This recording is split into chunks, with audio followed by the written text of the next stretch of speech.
The answer invariably is, well, of course they are. If it wasn't Jackson Pollock, they would have been authenticated a long time ago.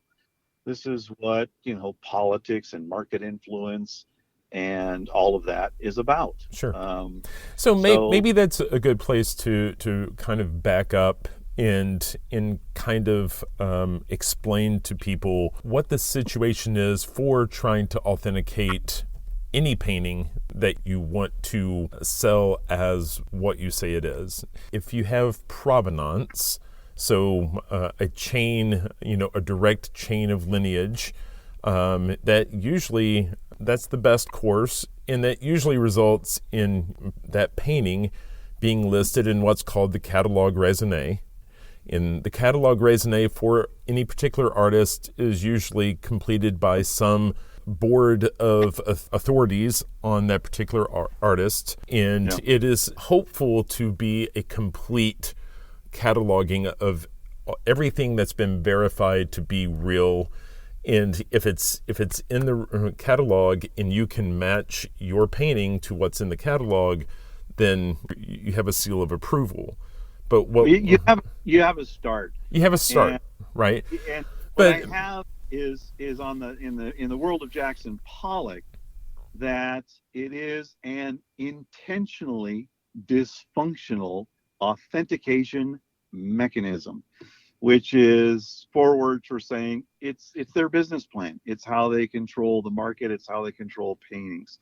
Part of the documentation we have with this is that the Helen person and the person who bought them and acquired them from this Helen started buying work from her in 1955 while Pollock was alive, and started buying canvases from Pollock. Pollock was well known for selling stuff, bartering stuff, selling it to the neighbors, groceries, etc.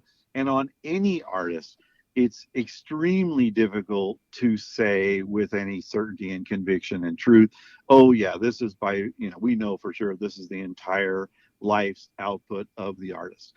It's just impossible. And even Eugene Thaw and Francis O'Connor say it in the catalog raisonné. They say, we're sure that at least 6% of Pollock's work is unaccounted for. And so in 1978, when they said that, that would have been about 70 paintings. But it's much bigger and different than that. And to me, as I go back, my question is, I'm positive that lee-krasner knew. I'm positive after 20 years of research and checking it out, I'm positive that lee-krasner knew that there was other large collection out there, and that a lot of what she did between 1956 and 1984, when she passed away, was just kind of manage and tell the Pollock story the way she wanted to. There's no questioning that Pollock was a pain in the ass, and a difficult guy to be around, get along with, whatever. So, their famous relationship of fighting and hassling and whatever is what it is. But I don't think that lee-krasner wanted this other. I know it. I know she didn't want this other work being known about because she didn't control it. It's that simple.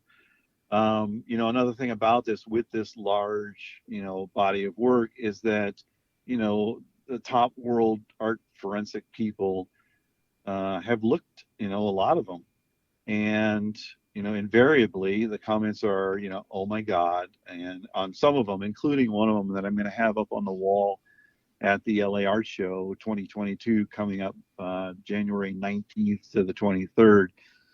There's one I'm going to have on the wall that in our classification system we call C, as in Charlie, 8, and it's 13 and a half feet long, and it's hands down one of the best things he ever did. And frequently I've had comments of, that's one of the 4 or 5 greatest masterworks by any artist in the 20th century. And so any painting that's part of this kind of group, each painting has to go through the process of examination, scientific testing, connoisseurship. Nobody's giving them a pass. If anything, as one early forensic art scientist said in 2007, who is an extremely influential person in the art world said, I'll bet these turn out to be some of the most studied, researched paintings ever in the history of art. And I was like, okay, whatever. So anyway, the process of authentication is difficult enough anyway if you don't have the airtight provenance, which, we acknowledge on this is not that airtight. If it was, we'd be selling $1 billion worth of $2 billion worth of Jackson Pollock stuff, no questions. But it is a question. But I also believe that it's a question that there's an answer to, and that by finally going more public now and going to the public and saying, hey, our target audience is about 80 to 95 years old, and who might know something about this? Somebody has to know. Well, we know a number of people know about it, but who knows a lot about this and is willing to talk about it on the record? So, that's the issue now, and you're helping the process of the paintings tell the story. I'm just a guy who started this research thing with my wife 20 years ago, and this thing's been dragging us all over. I often say it's kind of like the old man in the sea, where the old man catches this great fish and then it drags him around, the Caribbean for 3 days, and he's like, oh my God, what did I hook into? So that totally is true on this. We had no idea. I thought there were 4 paintings when I started this, and even that would have been amazing. And one of the very first people I went to was Amy Meyer, whose husband, Jack Meyer, at the time was number 2 at the Getty, and she was in charge of some department, paintings, whatever, at the Huntington. And now I believe she is back at, is it Yale University? Anyway, just somebody I need to reconnect with, because 20 years ago, due to my having worked with her previously on another art project, I went to her and she said this comment, and I'll never forget. It was June 18, 2002, having lunch down there in Los Angeles. I was like, Amy, I got this kind of, weird thing, whatever, I got this thing. This guy, has some old Pollocks, how do we go about the process of authenticating and making this happen? And one of her comments was, don't expect them to be happy about this. And, I'm going and thinking, wow, how cool. 4 Jackson Pollocks. They're like national treasures. This is amazing. And she immediately gave me some of the best advice. And that was, don't expect them to be happy about this. And I had you could have been talking Greek to me. I didn't get it at all. And 20 years later, I'm like, oh, okay, I get it. So it's a huge white elephant in the room, 800-pound gorilla, whatever you want to call it. But at this point, we really are going public with it to find out what the real answers are that can be dug up and still exist with either living people or very odd things like Clement-Greenberg in the mid-'80s leaving a box with a Southern California institution saying, this is not to be opened until 30 years after the death of Helen Frankenthaler. And Clement-Greenberg passed away in the 80s, and Helen Frankenthaler, who we, through a cutout, tried to get to talk a bit, and she wouldn't. But it just keeps coming back to that. There is Sure. Yeah, I mean, Frankenthaler dated Greenberg mid-50s. She wound up marrying Motherwell. Was known to be, to have some sort of at least professional sort of relationship with Pollock. I mean, it's touching all the right, all the right notes there. But let me back up for a second. If in going back to the question of, how does someone go about authenticating a painting? Say, somebody were to show up at a garage sale and buy something that happens to be a Van Gogh, right? How does someone go about, authenticating and getting a seal of approval? And typically, Uh, what happens is there's an assessment of A, artistically, does it fit? B, is there some reference to the painting in the journals or whatever?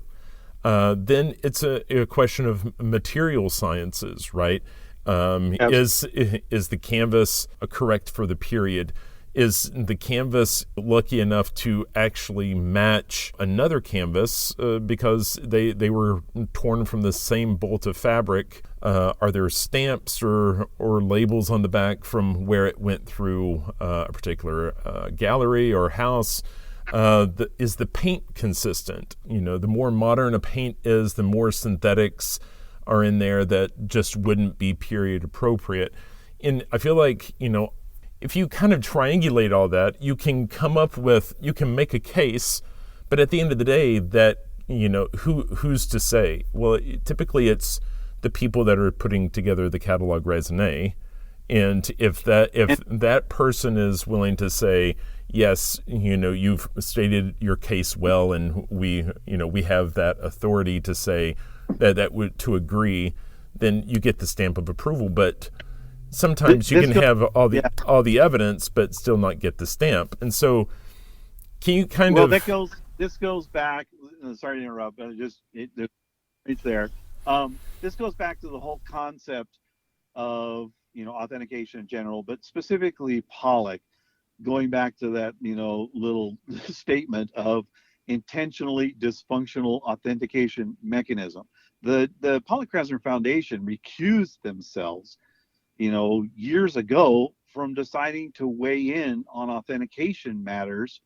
And I honestly believe it was because of this large collection. They were just between a rock and a hard place. And it was better for them just to deny, and not try and look at something, which is, a comment I had from several of the top art forensic world experts who went and said, hey, we're interested in finding out some answers and some research.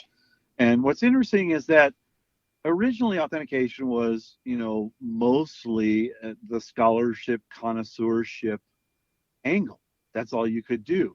And it was only about the year 2000, really, that scientific technologies became available that would allow someone to take a parallel track of authentication, which was, well, in absence of perfect provenance, in absence of a catalog raisonné board of experts that want to weigh in on it, what are you left with? Well, you're left with attempting to create a case of fact that you can present to a court of law or the court of public opinion and just say, hey, you know what?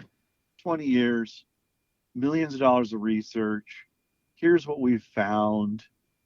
We know that the real answer is out there, and kind of that's the part of the research phase now, which is now it's like open source.